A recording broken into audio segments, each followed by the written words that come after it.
A reading from Exodus, the 36th chapter.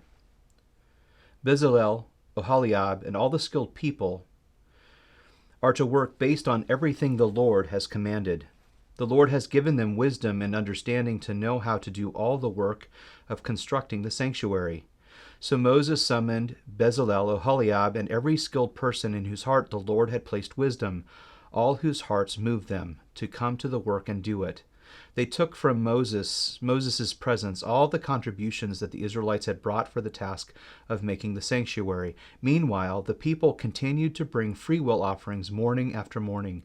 Then all the artisans who were doing all the work for the sanctuary came one by one from the work they were doing and said to Moses, "The people are bringing more than is needed for the construction of the work the Lord commanded to be done."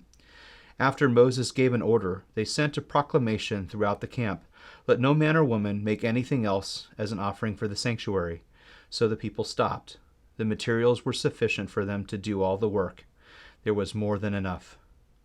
All the skilled artisans among those doing the work made the tabernacle with 10 curtains. Bezalel made them out of finely spun linen, as well as blue, purple, and scarlet yarn, with a design of cherubim worked into the hem. Each curtain was 42 feet long and 6 feet wide. All the curtains had the same measurements. He joined 5 of the curtains to each other, and the other 5 curtains he joined to each other. He made loops of blue yarn on the edge of the last curtain in the first set, and did the same on the edge of the outermost curtain in the second set. He made 50 loops on the one curtain and 50 loops on the edge of the curtain in the second set, so that the loops lined up with each other. He also made 50 gold clasps and joined the curtains to each other, so that the tabernacle became a single unit. He made curtains of goat hair for a tent over the tabernacle. He made 11 of them. Each curtain was 45 feet long and 6 feet wide. All 11 curtains had the same measurements. He joined 5 of the curtains together and the other 6 together. He made 50 loops on the edge of the outermost curtain of the first set, and 50 loops on the edge of the corresponding curtain in the second set. He made 50 bronze clasps to join the tent together as a single unit.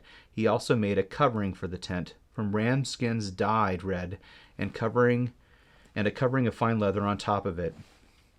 He made upright supports of acacia wood for the tabernacle. Each support was 15 feet long and 27 inches wide. Each support had 2 tenons for joining one to another.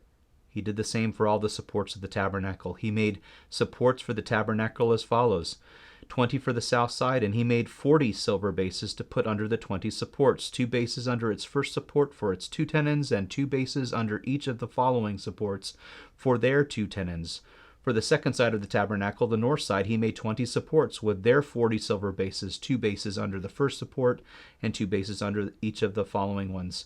And for the back of the tabernacle on the west side, he made 6 supports. He also made 2 additional supports for the 2 back corners of the tabernacle. They were paired at the bottom and joined together, and at the top of a single ring. This is what he did with both of them for the 2 corners. So there were 8 supports with their 16 silver bases, 2 bases under each one.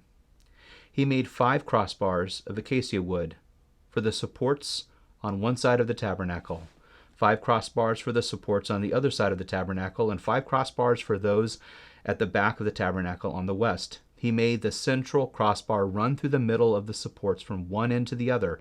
He overlaid them with gold and made their rings out of gold as holders for the crossbars. He also overlaid the crossbars with gold. Then he made the curtain with blue, purple, and scarlet yarn, and finely spun linen. He made it with a design of cherubim worked into it. He made 4 pillars of acacia wood for it and overlaid them with gold.